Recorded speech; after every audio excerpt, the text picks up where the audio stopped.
Thank you very much indeed. It's a great pleasure to be here to talk about this thing which has been preoccupying me for the last year or so. I don't know how I got here.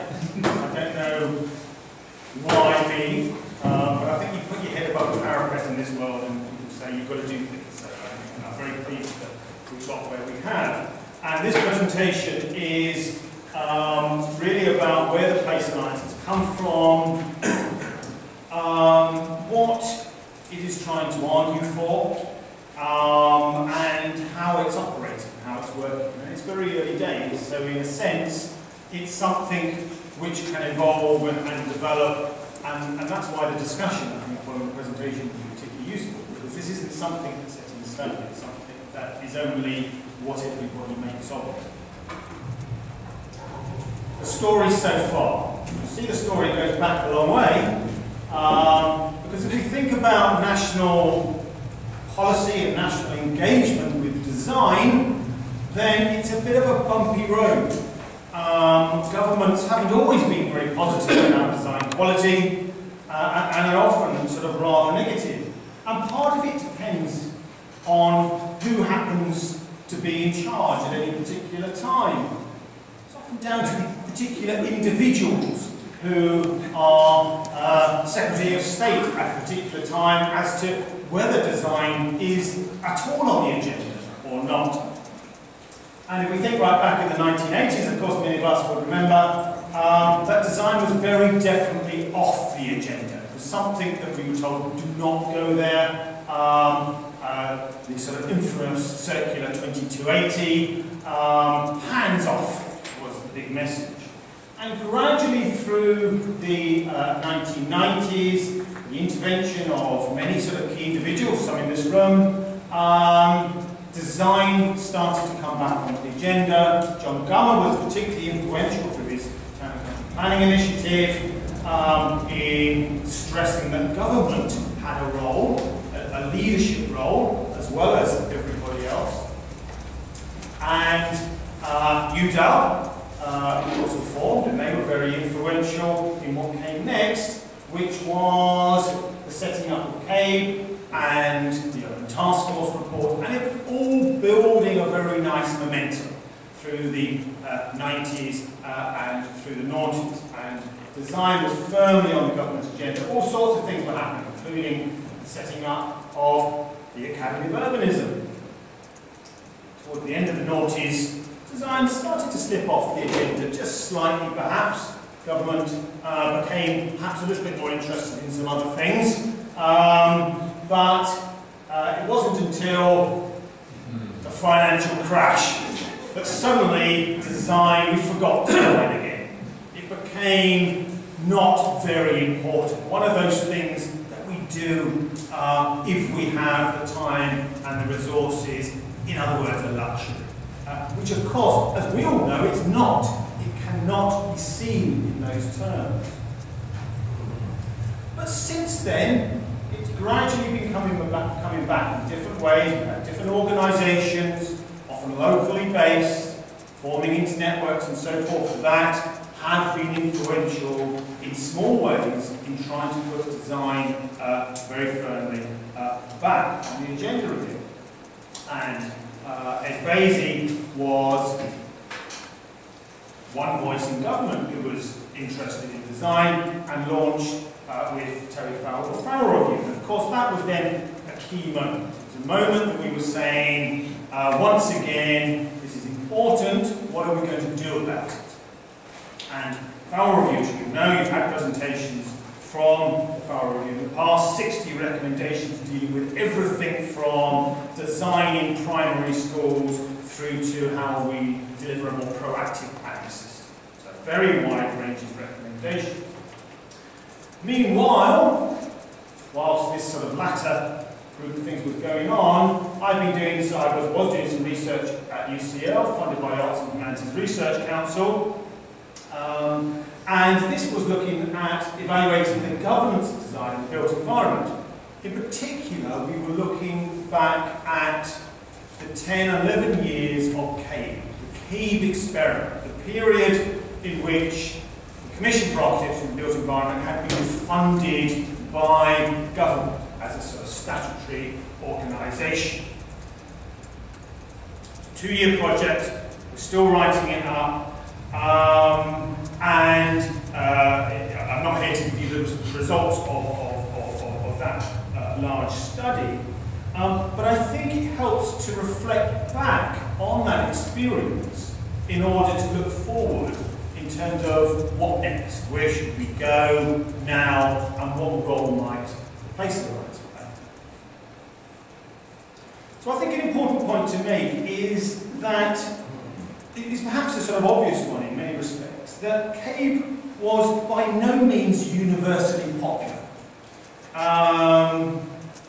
As one respondent said to us in our research, by the end CABE had pretty much alienated everybody, which perhaps explains its demand. Now, I think that probably is putting things much too strongly. But the organisation was nevertheless under fire from a range of different players. Architects who didn't like being reviewed, didn't like what it said about their designs. Politicians whose policies were sometimes called into question. Professional institutes who felt that CABE was encroaching on their turf a little bit too much. Developers who were being challenged to up their game. Many people and organisations had a reason to feel that CABE was perhaps a little bit too influential, needing cutting down to some. Now, I think in some respects that statement that I put up there in a way overstates the case. Clearly there was tensions, it was by no means universally popular, as I said. But nevertheless, underpinning the work of CABE was a very clear and seemingly popular agenda around the pursuit of design and design quality, and urban design quality. And CABE as an organisation pursued that agenda with great energy and initiative and leadership and focus for over a decade. So whilst many quite legitimately might criticise aspects of its activities, we found through our research overwhelming support for the role that the organisation played, that generally people feel it had a very positive impact on built environment in England, and a sort of ready acceptance that perhaps we need some form of national leadership in this field.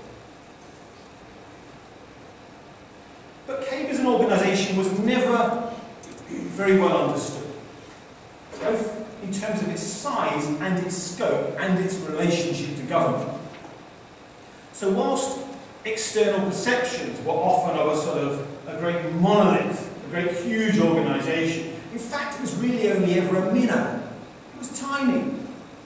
At its height it had 100 members of staff. It might sound like a lot. In government terms that really is tiny. And only a fifth of its staff were ever devoted to design review, which is often the bit that got all the headlines, but not necessarily the most influential or important. Because if you look at the range of things it did, then it had a remarkable range of programs. Building for Life, educational programs, research programs, enabling programs around the country. And all these things made a substantial impact over the period that CABE was in receipt of government funding.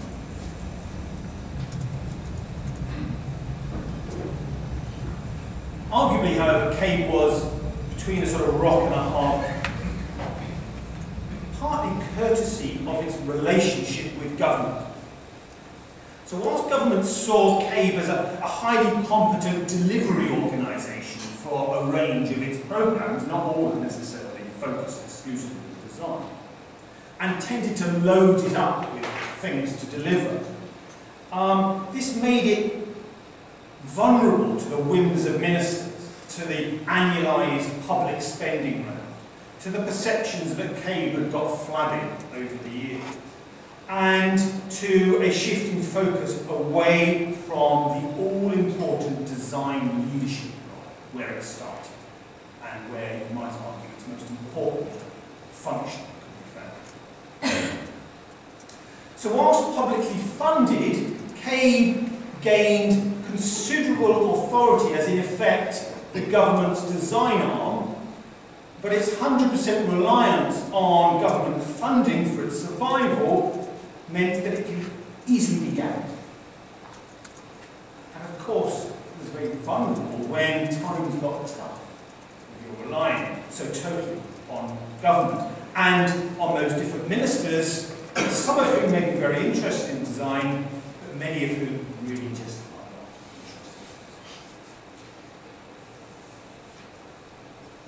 So what does this all imply then about how we might fill the gap left by a publicly funded CABE? Well, I would say two critical things we need to think. First, something that the Fowler Review highlighted, which is that there's a sort of leadership gap left by the demise of publicly funded CABE. And I would agree with you. Above all, CABE became a sort of national voice for design, place quality, a meeting place for people and ideas, a coordinating hand, to some degree a watchdog, but also a guide. And whilst CABE sometimes felt a bit heavy-handed, some may even argue sometimes a little bit arrogant, as a result of its leadership role, it has left a gap, which I think still needs to be filled. And partly the Fowler Review attempted to think how that might be filled through their recommendation for a place leadership council. And the idea of this was to have essentially a committee within government, but with representatives from the industry engaging with government on issues of design. Now this hasn't really happened, it hasn't really taken off, and it doesn't look very likely. The second sort of key lesson, and here I depart from the conclusions of the Fowler, is that our research suggested that any future organisation should not be an arm of or an agency for government. Neither should it be beholden to the narrow interests and the waxing and waning attention to place of the industry's professional bodies.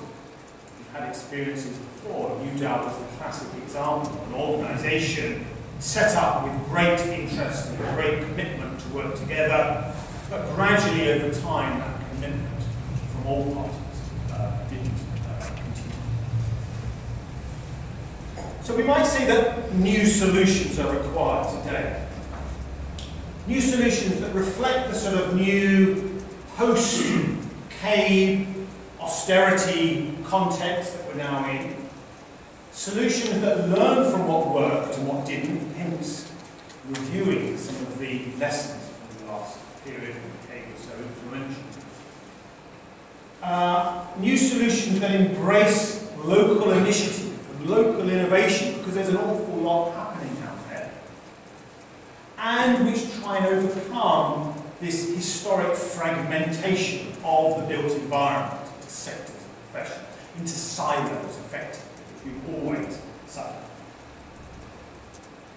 So, as Steve said, there's a range of post-Fowler Review discussions, and at those, the seemingly obvious issue was raised, well, actually, why don't we try and work together again? Why don't we try and do something together and harness the energy which is out there in a positive way, rather than waiting for government to fill the gap itself. So we had a series of debates hosted at UCL. We called them the Big Meet. We had Big Meet 1 and Big Meet 2. And at the second of these, we decided to form the Place Alliance.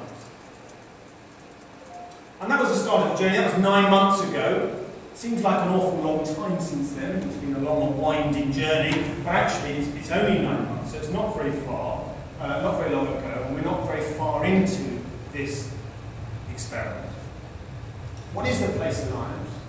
Well, the purpose of the Place Alliance is to bring together organisations and individuals who share a belief that the quality of the built environment has a profound influence on people's lives. And through collaboration, we can support each other to realise buildings, streets, and places that enhance the quality of life. That's its overriding purpose. That's what the Place Alliance is all about.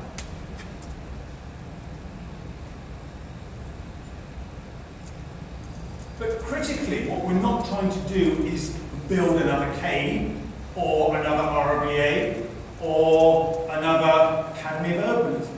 Those things are already out there doing great work. It's about a movement that brings all these things together.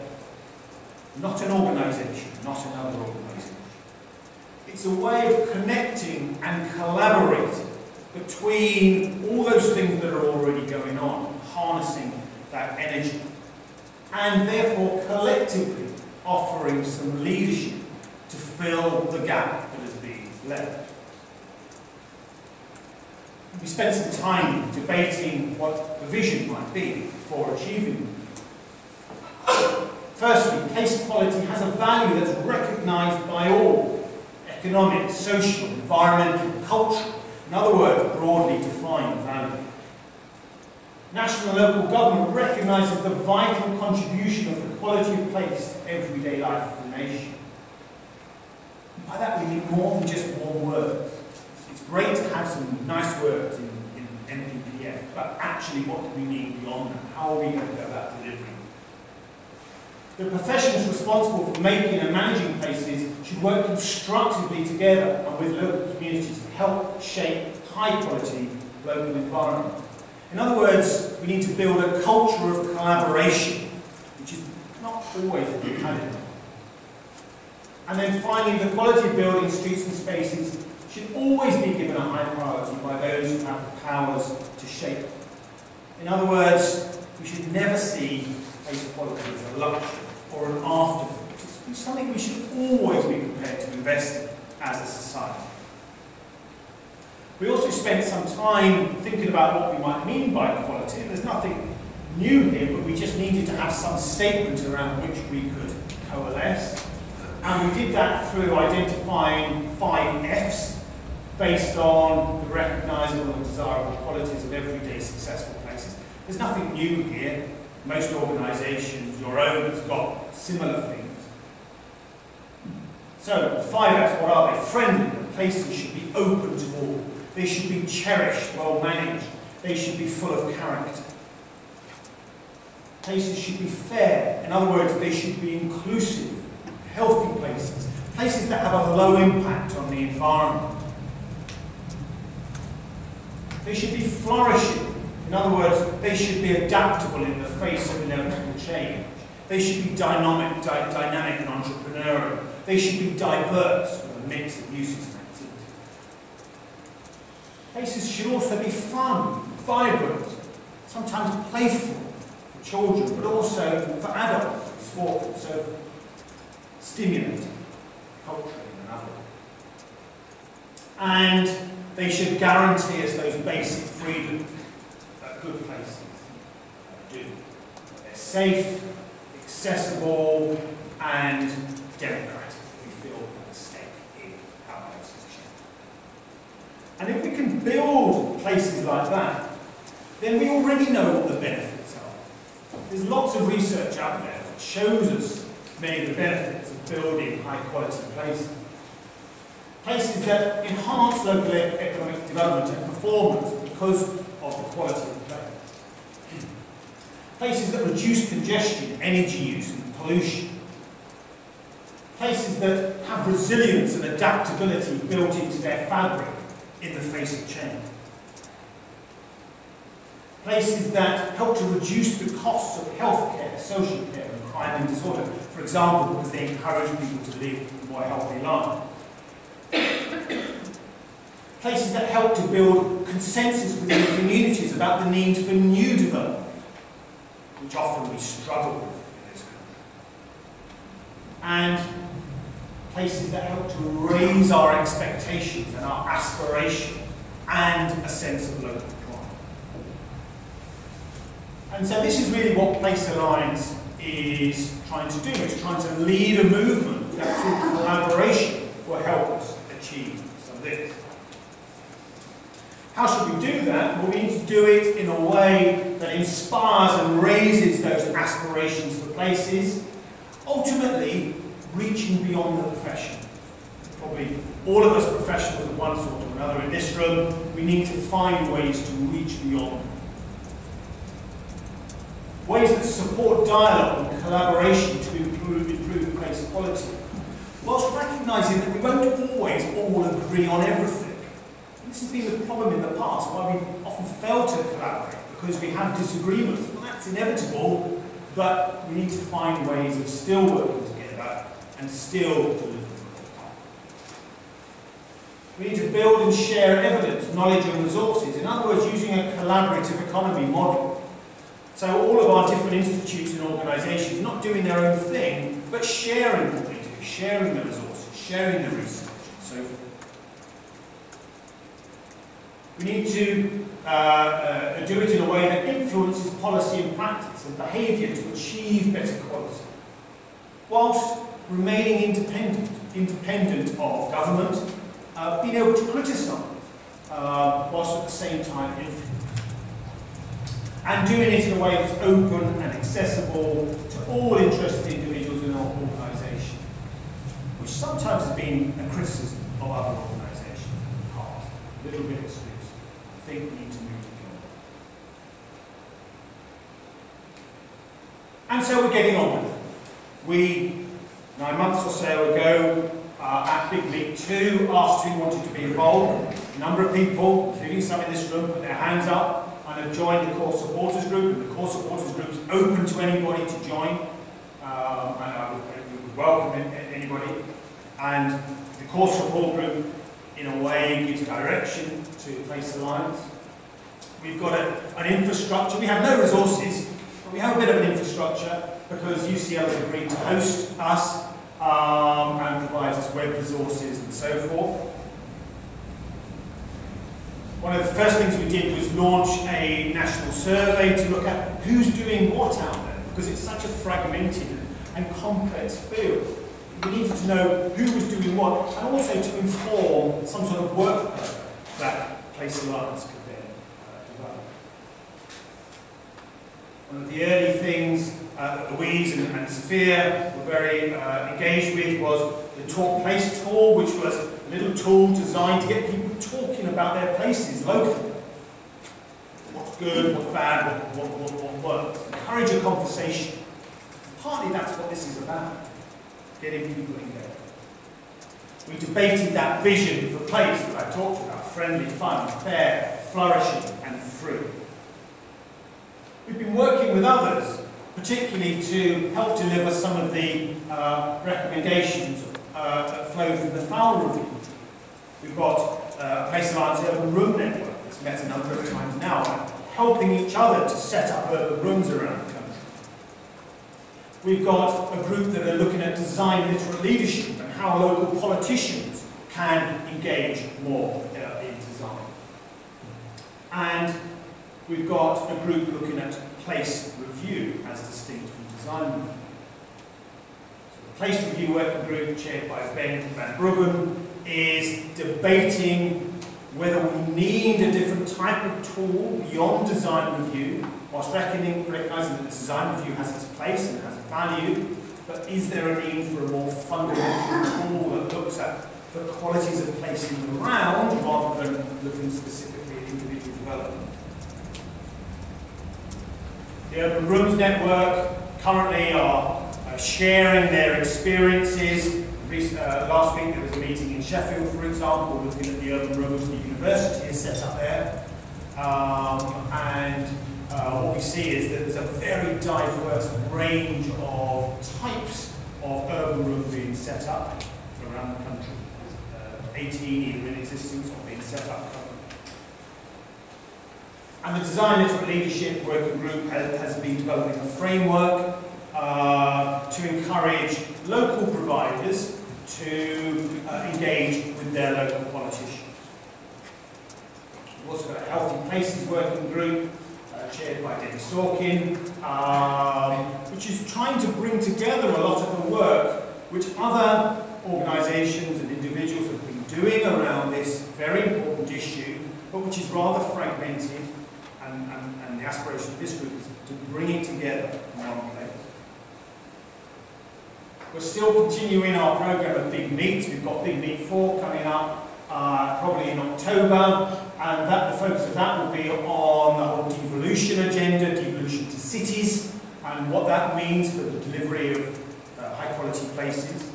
We're debating that. We don't want to be a London-focused movement, so we've set up local hosts around the country in a range of universities. It's early days yet, but we hope that this will be something that will encourage a sort of national movement around design quality. Why universities? Well, because they can be neutral and trusted places. They're naturally places that engage dialogue and conversation. We, of course, at universities have an education and research mission to help to bring that to the debate. Universities should, of course, interact and engage and have an impact. And universities are one of the few public organisations that still have some resources these days. So it's up to universities to step up to the plate and take a role. So critical is about bringing people together, different groups, large and small, to engage in different ways of working in and around the built environment. But also online, you've got what we're calling the open source place resource, which is just a beta version of this, but it's a website which will allow organisations to put together their resources, whatever those are, guidance on particular issues, pieces of research, to advertise their particular services that they offer, whether it's design review or whatever, and to allow others to rate those resources in a sort of TripAdvisor type model. And as I say, the beta version is up and running, and we're just populating it with data at the moment.